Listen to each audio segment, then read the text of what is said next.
Dabo. Dabo. Nothing personal word of the day. Yes, it's Monday, November 23rd. We got ourselves a nothing personal. How could we not talk about Dabo Swinney, the coach of the Clemson college football team? Welcome to Monday, Coca. The Clemson what? Can you imagine? Is this really happening to me this early? The Clemson Tigers, for crying out loud, Meatloaf.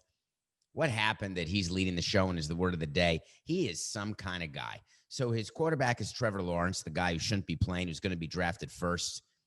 Got COVID. Was on the sideline for a game with his mask below his chin. It's all good. Clemson was supposed to play a team called FSU. When you live in Miami, there are two types of people. Three types of people. UF people, Miami people, and FSU people. And they get along off the field, but when it comes to college football, they just argue with each other. Their teams are the best. You stink. We're the Seminoles. We're the Hurricanes. Gators. People wear all their Gator stuff, whatever. It's a big deal. So FSU is playing Clemson, and this is going to be when FSU alum and anyone who has anything to do with Florida, really around the country, they're watching this game. It's a pretty big game on a random Saturday in the middle of a pandemic. Everything's going fine. Clemson gets on their bus from South Carolina. They're driving on down to FSU. Now, as a New Yorker who moved to Florida in 2002, when you're born in Florida, you know that the Hurricanes are in Miami. But then it's confusing. Are the Gators in Gainesville and FSU's in Tallahassee? Or is FSU in Gainesville and the Gators in Tallahassee? It gets very confusing. I learned it after a while. The Gators are in Gainesville. I think GG is how I learned it. FSU is in Tallahassee. Of course, I could have that wrong. So the bus is heading down from South Carolina. The players are on the bus. They're sneezing. They're wheezing.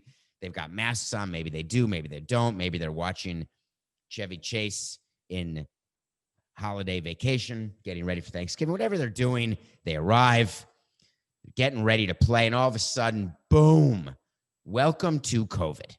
One of their players tests positive for COVID. So what happens is you've got the medical staff of FSU, you've got the medical staff of Clemson. They meet, they get together. It's not like there are protocols set in place the way there are in the National Basketball Association during the bubble, or even a little bit in MLB after the Marlins and Cardinals had their outbreak. It really is not, from what I understand, have read, have been told, have learned from people at CBS, from various other sources. It's not very cut and dry what's going to happen. So the medical people get together and they have a disagreement over the safety of playing when the player who tested positive for COVID was on a bus from South Carolina down to Florida. So FSU says, you know what, here's how it's going to be. I don't think we should play. And so FSU says, we're not playing. Everything's fine.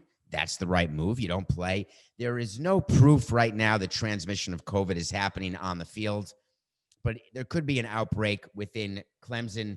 You just don't know what you're facing.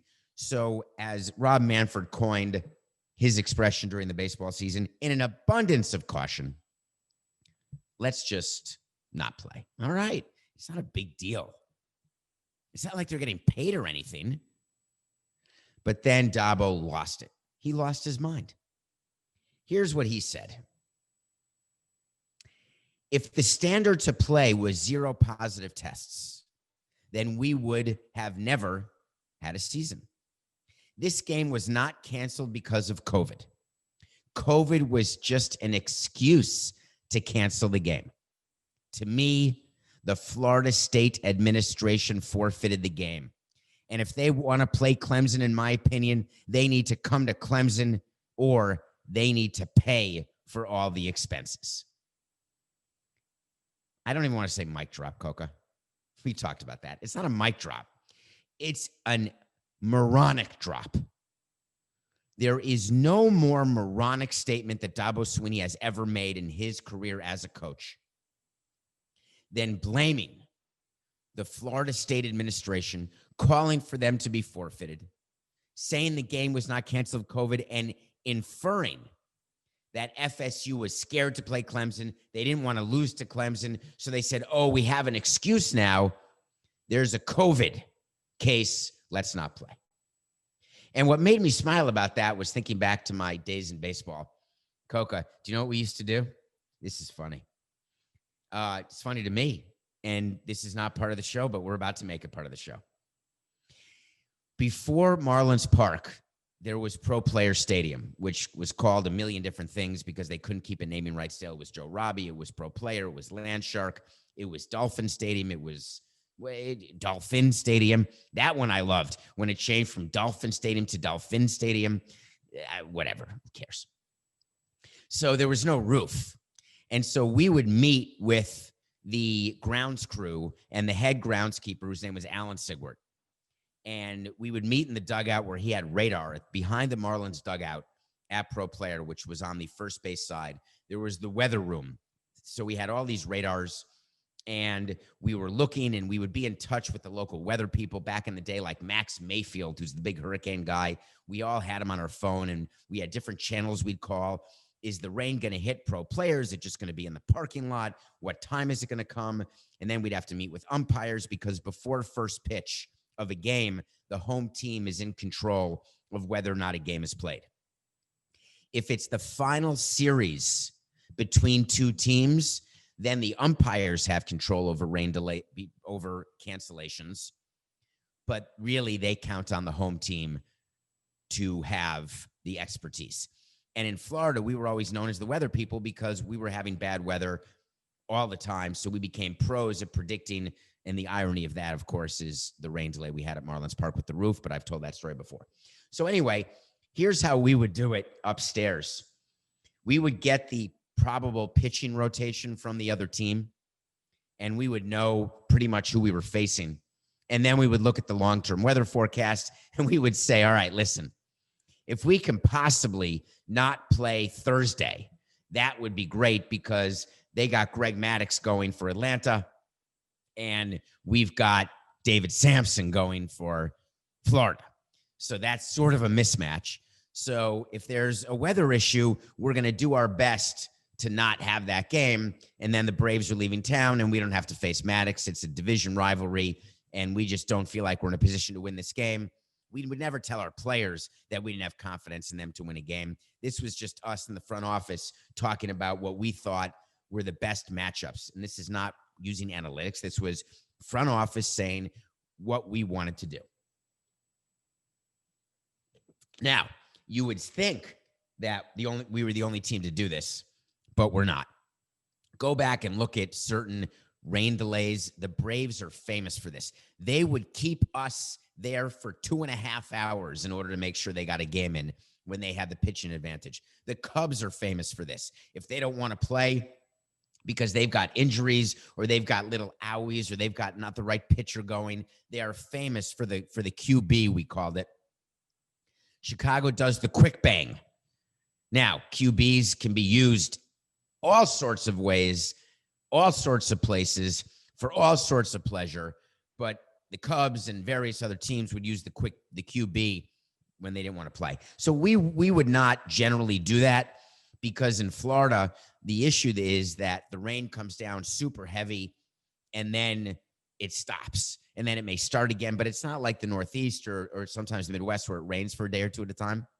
So if we knew there was a big cell coming in and a cell of weather and and we did not have a pitching matchup that we favored, we would say to Sigwart, hey, listen, we have to have a meeting with you right now. Yeah, tell your grounds crew that we don't like their shirts and we need them to change clothes. Oh, my God, it's pouring rain. Oh, my God, you're 30 seconds late putting the tarp on. Oh, my God, it's flooded. We can't play.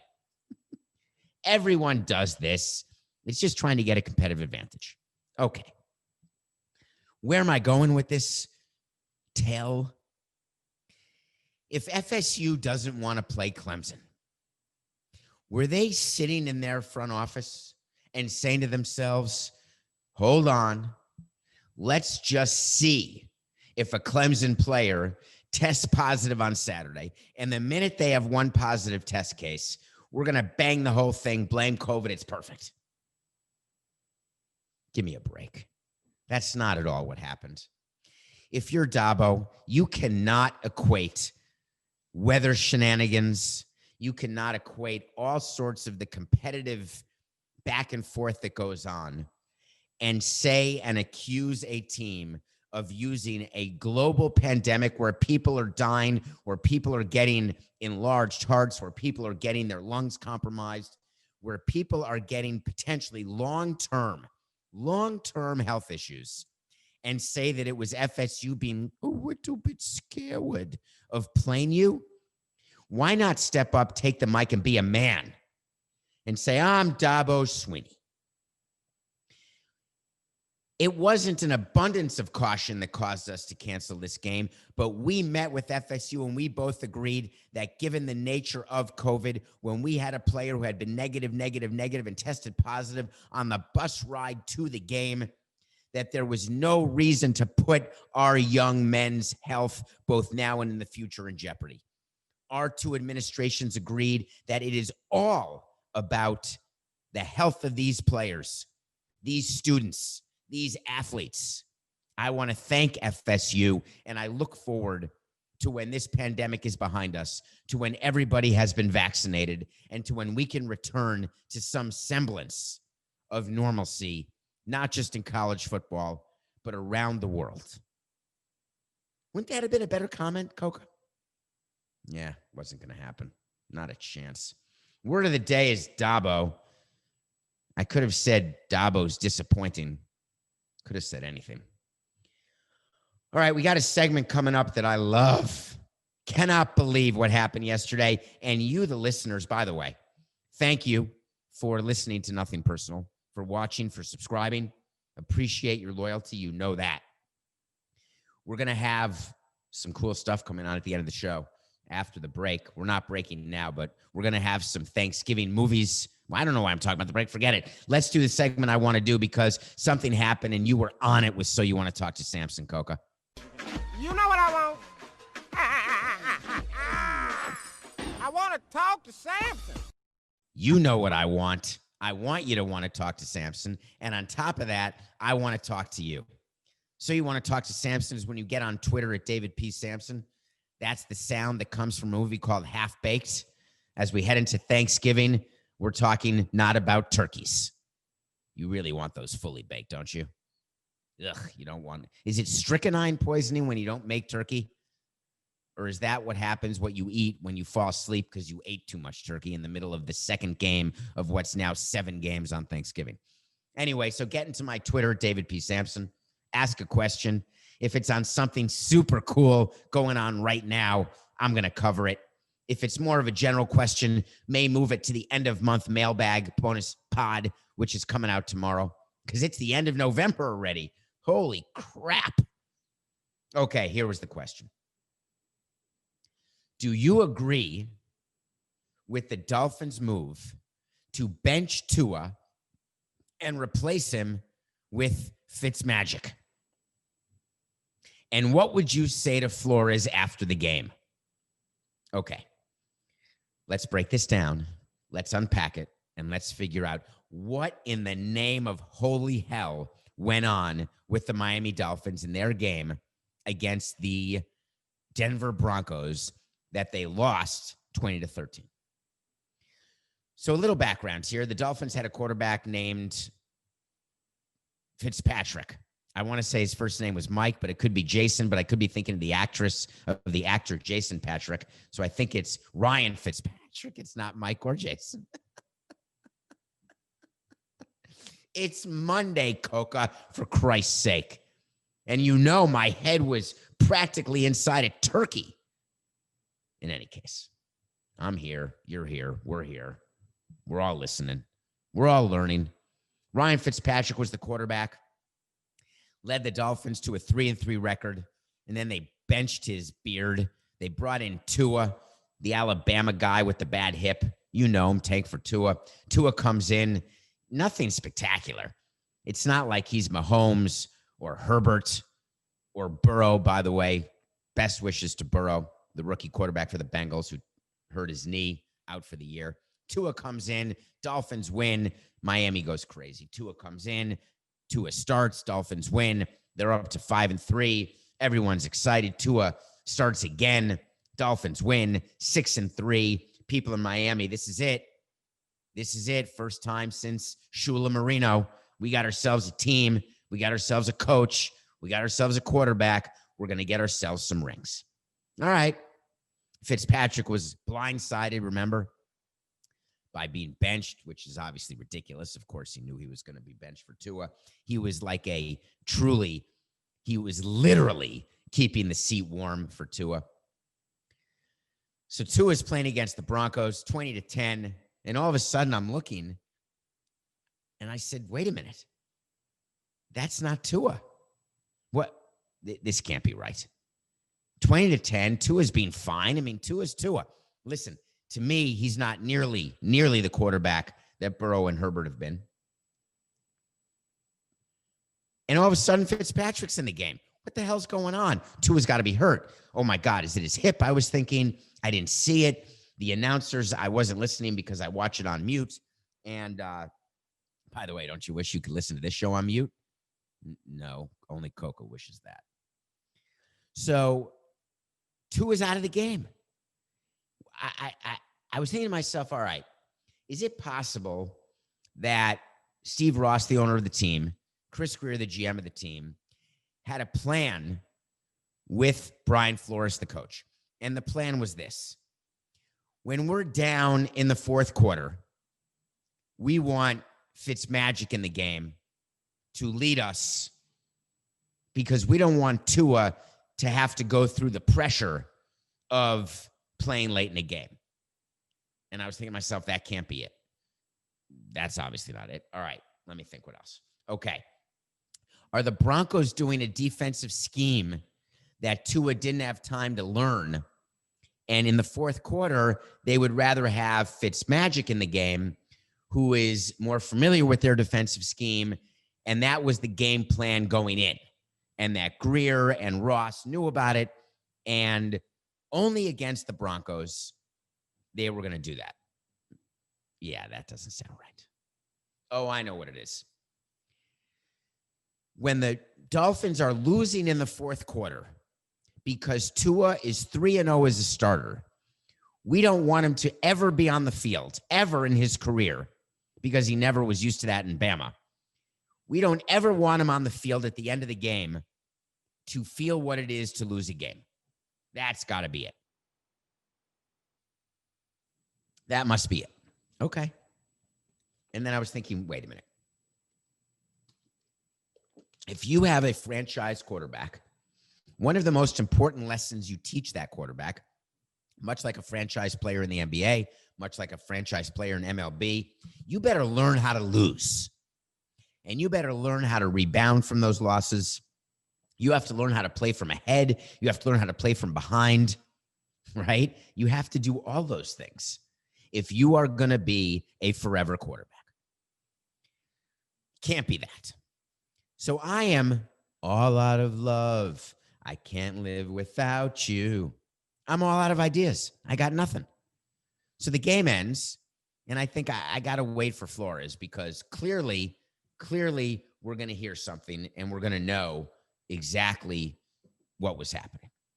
So Flores gives what I think is going to go down as the quote of the year.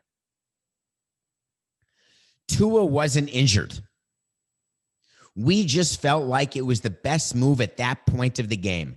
We had to get in 2-minute mode, and we felt like Fitzpatrick gave us the best chance to win the game, and we had an opportunity at the end to tie it, Flores said. I was floored. I called Coca. I said, Coca, is this real? Because I've been screwed a little bit on Twitter before with quotes where I don't realize it's a blue check or a white check. It's not a check. By the way, it's a white check, not a blue check. It's not a check. It's not real. And then there's certain guys who we don't pay attention to because whenever they post something, it's not accurate. There's other guys, when they do post something, we do pay attention because it is accurate. And Coca's in charge of all that because I get it wrong. And that's the number one rule. Call Coca. So Coca confirms to me that this is what Flores said. And then I go on and I do a little more research and I'm reading. And I read that Flores said, I got to say this again, Coca. I'm doing it again. We just felt like it was the best move at that point of the game. We had to get in 2-minute mode, and we felt like Fitzpatrick gave us the best chance to win the game. Question? Yes, David, what's your question? Excuse me, Mr. Coach, head coach, Brian Flores. Oh, Belichick disciple. Oh, savior of Dolphin football. Quick question. Yes, David, go ahead. God, haven't you worn that blazer a couple times in the last week? Forget that. What about that shirt? Can't you find a dry cleaner or a launderer? No, sorry. What was the question again? Oh, yeah. I'm sorry. If Tua is not the guy in 2-minute mode at the end of a game and it's Fitzpatrick, why again aren't you starting Fitzpatrick? Oh, that's a very good question, David. Let me explain to you, because you're a baseball guy, how it works in football. You know, in baseball, when there's openers and then there's closers, well, that's what football is. We have openers and then we have closers. Tampa did it. And look, the Buccaneers are a great team. Mr. Flores, that was the Tampa Rays. They're in baseball. The Buccaneers play Tom Brady all the time. Oh, no. I'm talking about the Tampa Rays, who have openers and closers. But Brian, that's baseball. No, but this is the right move. I promise you. Here's why. We put Tua in the game. We get him great experience. But when it's nut cutting time, we don't want him to be stressed out. And we got to win now. But I'm sorry, Brian, say that again? Oh, no. Miami fans, pay attention. We're not building for the future. Remember last year tanking for Tua? We are in win now mode. We're 6-3. We're going to make the playoffs and we're going to win a Super Bowl. We are building something around. Everybody, kumbaya, my Lord, kumbaya. We're all together. We're going to win. Tua's fine. He gets taken out of games all the time in Alabama. Brian, no. Tua's the one who went in the game at halftime of the championship game. Jalen Hurts is the one who was taken out, and they brought Tua in. Oh, no, I knew that. That was my point. Tua knows how this goes. Openers, closers. Openers, closers. Tua's the opener because he's our starting quarterback. But, Brian, is he going to start next week? Of course he's going to start next week. I don't even understand why you'd ask such a stupid question. I'm sorry, Brian. Why was that a stupid question? Are you saying that was a stupid question because I should know that you are now the first team to employ the opener and closer in football? David, this is going to be the rage. We're the trendsetter. You think that Tua is not going to be alone on an island? We would never do that to him. He's too fragile. Hold on. Chris, is Tua fragile? He's not fragile, right? Okay. Well, what do we say? We got to get Tua to give a quote, right? Go, hurry up. Go get Tua. Go get him. He's got to say that everything's okay and he's fine. No. Tell him, get the PR people, get him a statement. Tell him to say that he wants what's best for the team and he believes. One second, David. I'm going to get to your question in a minute. 1 second. Cover the microphone. Shh. Is the microphone off? Hello? Off? Okay. And then, okay. Shh. No, get Tua. We're going to have him just meet very quickly and just say, not only is this what's best for the team, but I agreed with the coach and I was completely behind this decision. Tell him that. Tell him to say that. He's got to say that. No. Tell him to take a shower first. No, I know he said he doesn't need to shower because he wasn't in at the end of the game, so he's not sweating, but I want to pretend that he was sweating and hurt. Limp. Have him limp just a tiny bit. Not a big limp. Not a hip limp. His other side. Okay. Okay.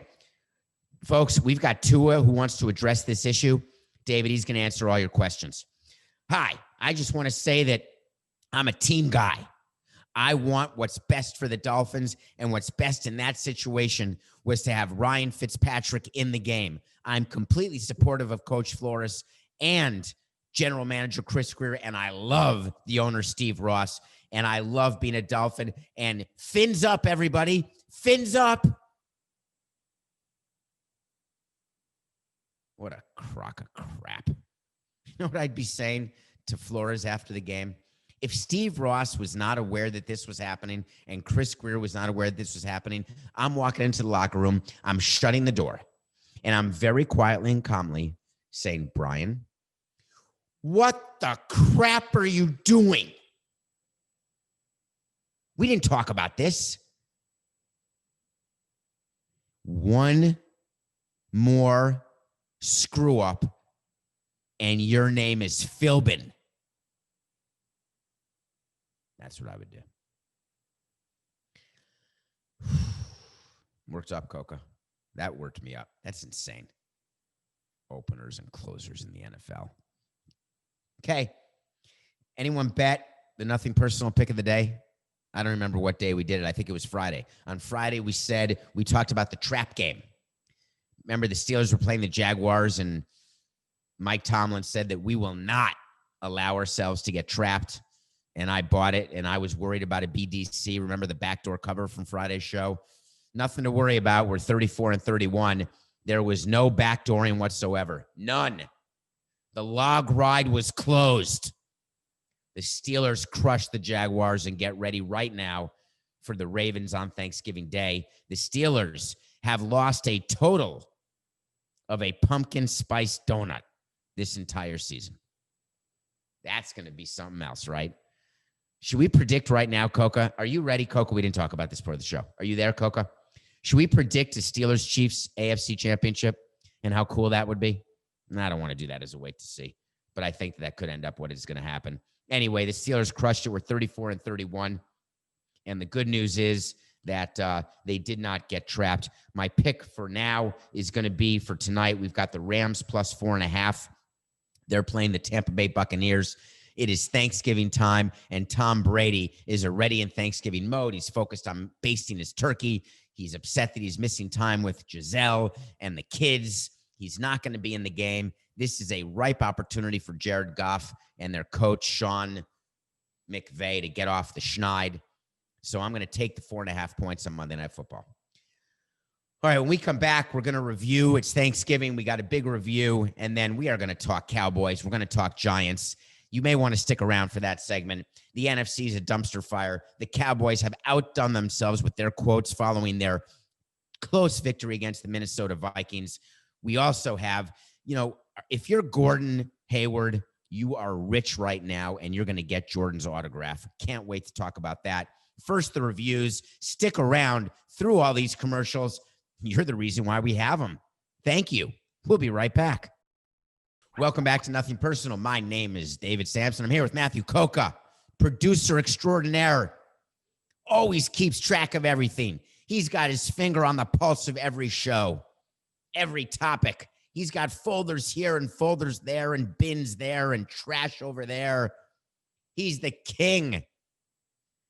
You need cleaning on your desktop? He can do it. You need to figure out what to put in a show and how to be entertaining? He can do that too. What he can't do is give you the top 5 ever Thanksgiving movies, because he would put John Wick 1, John Wick 2, John Wick 3, and any future John Wick.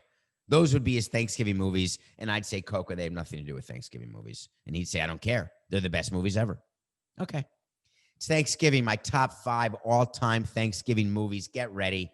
This list will make you smile. Number 5 is Dutch. Dutch is a movie with Ethan Embry, who was known then as Ethan Randall, and Ed O'Neill. Ed O'Neill, you may know from Modern Family. I know him from Married with Children.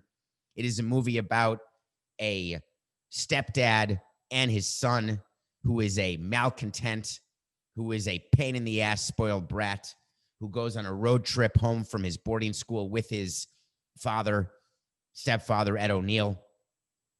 They lose their money. Supposedly, they have to jump over hoops, and they get a great life lesson. If you want a movie to watch with your kids to make them understand what it is to give thanks, you're going to watch Dutch. Number 4, some of you may not think of it as a Thanksgiving movie, but I do, because the Thanksgiving scene in this movie made me smile, and it's hard not to anytime I can mention Walter Matthau and Jack Lemmon. Walter Matthau and Jack Lemmon are 2 old-time actors They've both passed away. They put the T in talent. Anne Margaret is in that movie. It was a series, started with grumpy old men, ended with grumpier old men. Did they do a grumpiest old men, Coca? I think there were only 2.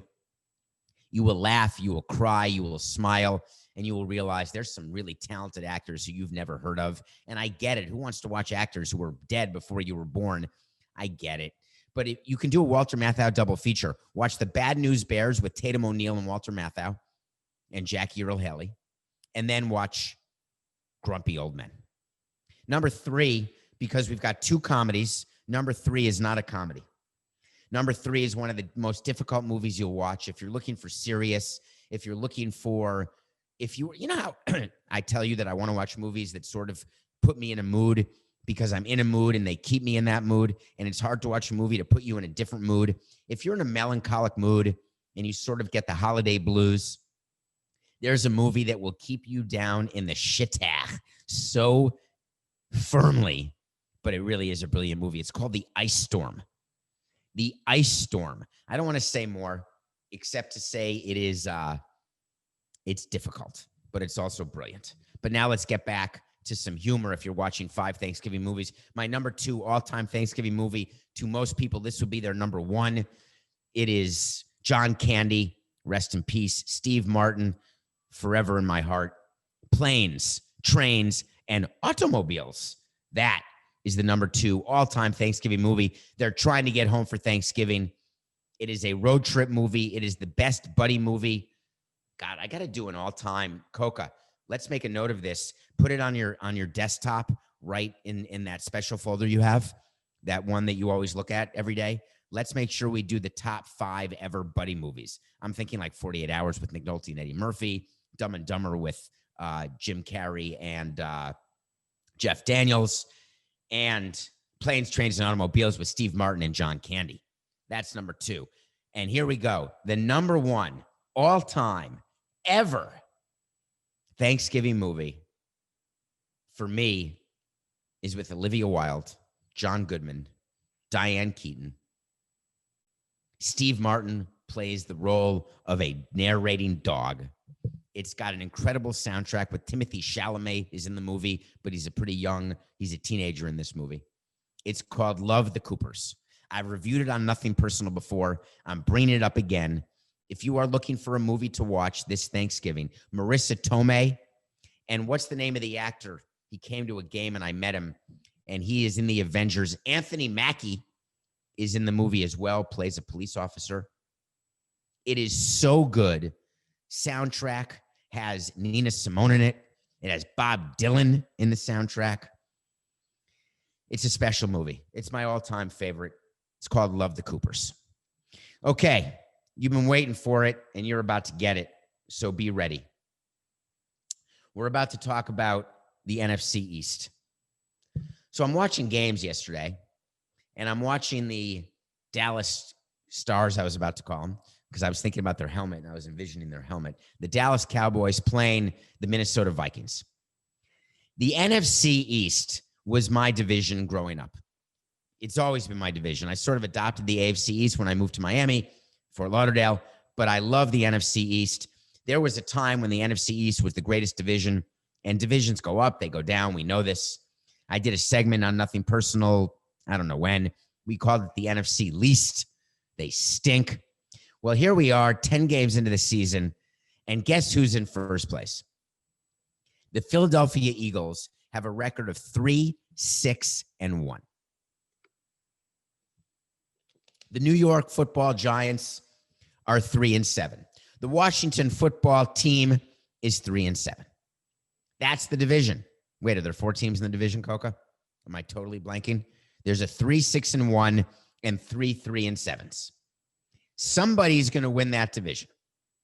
We've got to wait to see. I actually don't know from when it is, but it's not time to go to the wait to sees yet. We'll get to that because that's coming up. But the reality is someone from the NFC East will win the division. That team will make the playoffs. So the Vikings win their game 31-28, and what happened after the game blew my mind. So their coach, their first-year coach, the Super Bowl winning coach for the Green Bay Packers, is Mike McCarthy. They've got Jerry Jones, who has provided content for this show, left, right, and center, is the GM and the owner.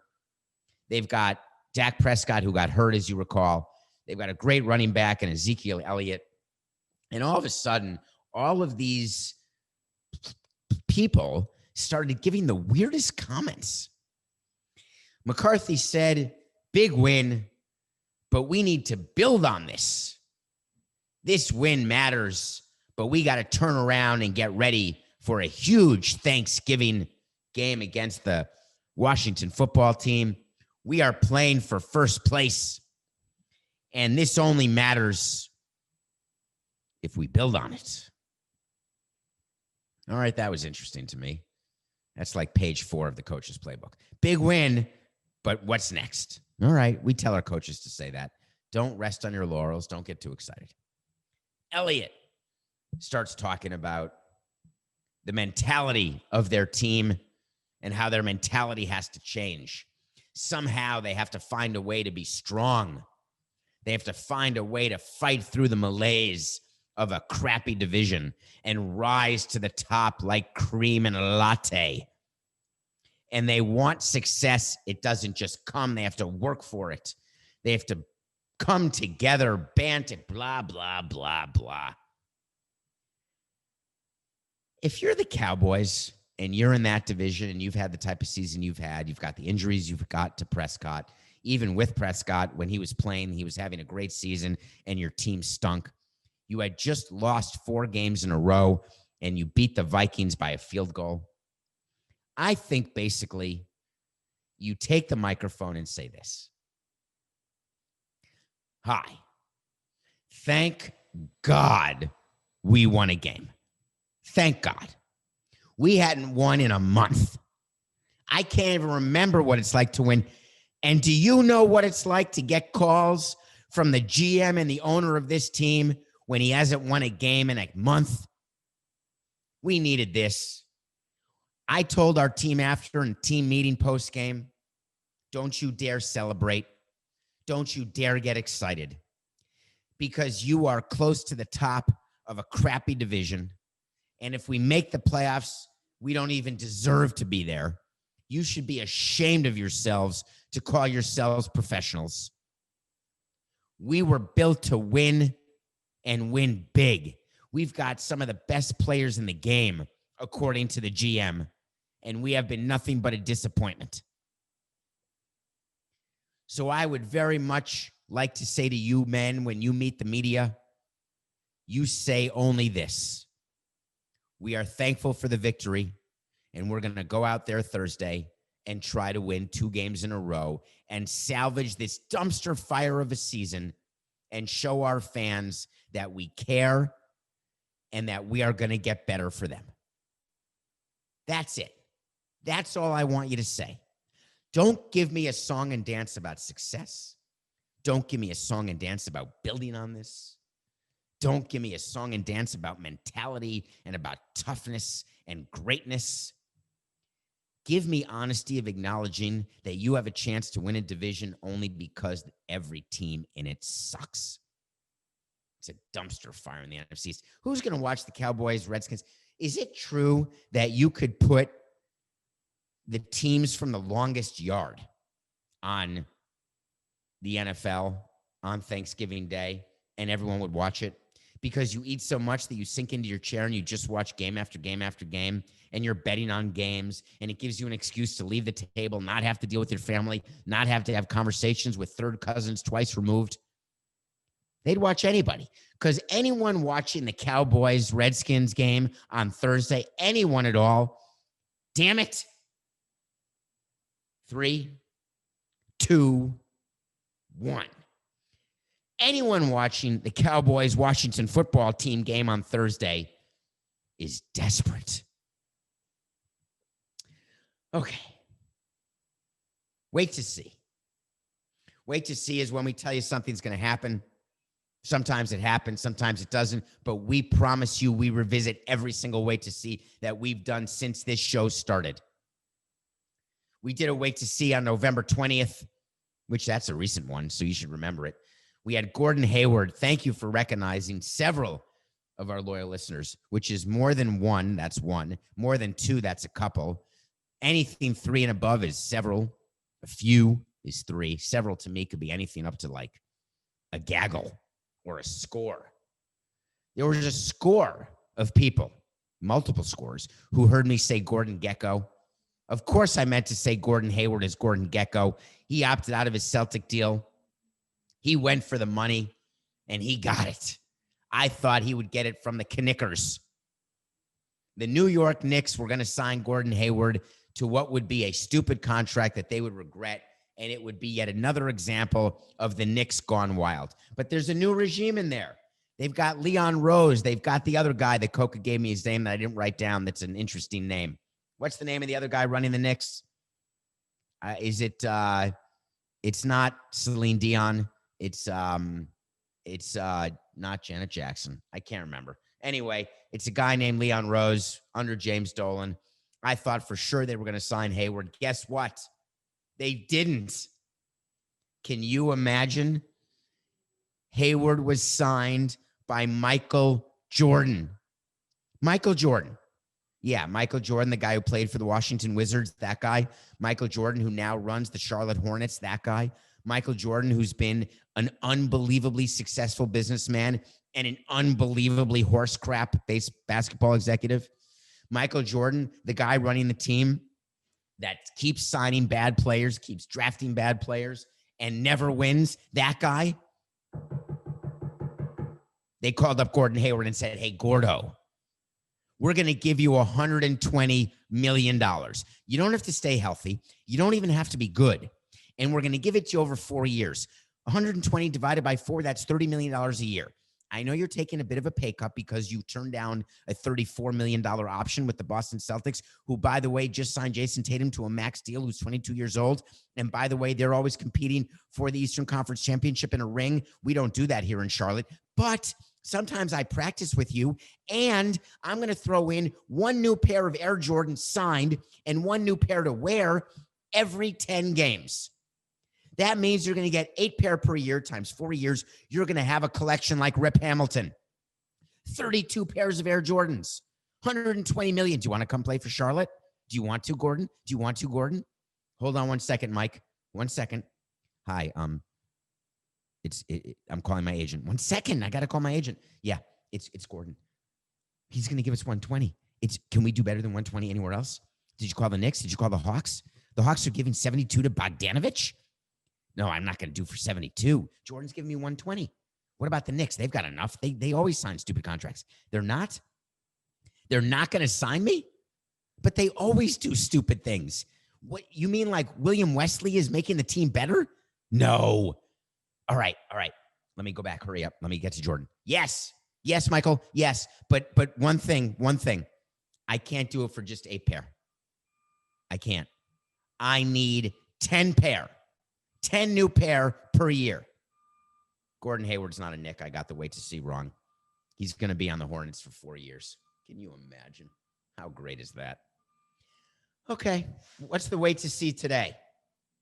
The wait to see today is about the Los Angeles Lakers. Do you know what the Lakers are doing? They're trying to repeat as the world champions. They're going to run it back with LeBron. Davis is a free agent. I'll bet you $1. It's not even worthy of a wait to see. They're going to re-sign Davis. They stole the 6th man guy. His name is Harrell. Got him from the Clippers. He doesn't even have to move like houses or his clubhouse. Nothing. Anyway. They also got rid of Dwight Howard smartly. They traded and got rid of Rondo. They traded Danny Green and got Dennis Schroeder. They signed Wes Matthews. They just gave 2 years to Pau Gasol's brother, Mark, the guy who was on the Raptors and really is not that good anymore. The Lakers have done a great job this offseason because they start camp December 1st, which is like tomorrow. Wait a minute. NBA training camps start in a week. Holy crap. Here's the wait to see. And apologies to all Laker fans. It is super hard to repeat as NBA champion. LeBron James, with this short and off season, is going to be practicing load management in a way that we have not experienced at all. They're trying to surround him with energy, with players to try to get him to hold on through the regular season. But if it's a full regular season, then you go on to a full playoffs with even the possibility of a play-in tournament. Not that they're going to be the 7th, 8th, 9th, or 10th seed. It's too much. The Lakers will not be able to repeat, but they're trying, and I give them credit for that. But my wait to see, the Los Angeles Lakers will not repeat during the 2021 season. It's too hard, too many variables, and this season is not going to be, this upcoming season, a normal season under any scenario. But you can bet your bippy that camps are going to open, that the season's going to start, because the NBA's taught us something on this Thanksgiving. It's just business. It's nothing personal, LeBron.